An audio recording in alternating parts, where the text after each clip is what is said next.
नमस्कार, मैं हूं आदित्य सिंह। पालघर लोकसभा सीट पर अब जुबानी जंग तेज हो चली है।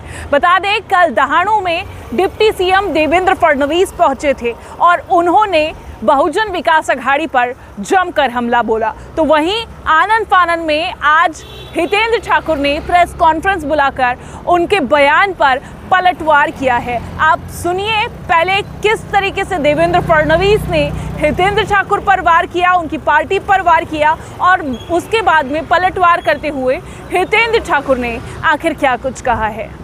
मला कोणीतरी सांगितलं वसईहून शिट्टी पण येते आहे।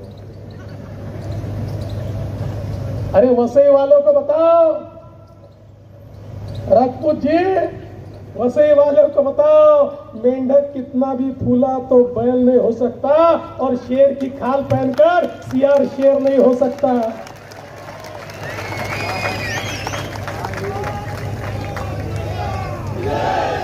मेरी बात पहुंचा दो उन तक, उनको वसई में निपट लेंगे, डहाणू तक पहुंचने नहीं देंगे।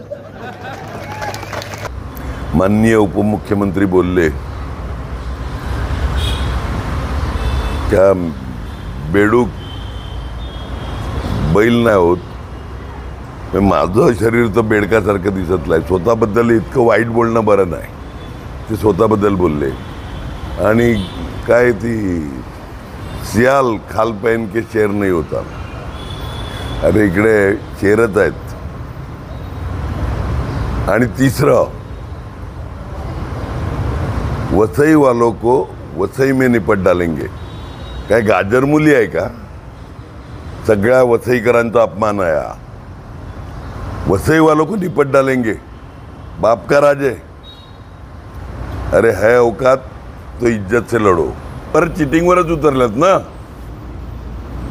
तुम्हाला मी निपटवून टाकतो पालघर जिल्ह्यात, आता बघूच। पण काय बेशरमीची हद्द। वसईवाल्यांना निपटवून टाकू वसईत।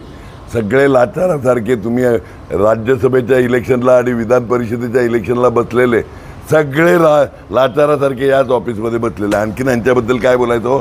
आम्हाला निपटायला निघाल्यात। ती गल्ली के लिए दिल्ली में बचेगी, गली की सिटी दिल्ली में बजेगी, बाकी इनके बारे में बोलने का नहीं मेरे को। मैंने आज तक एक रखा है, एक मी पथ्य पाळला आहे का चांगल्या भाषेत आपण आपला प्रचार करायचा।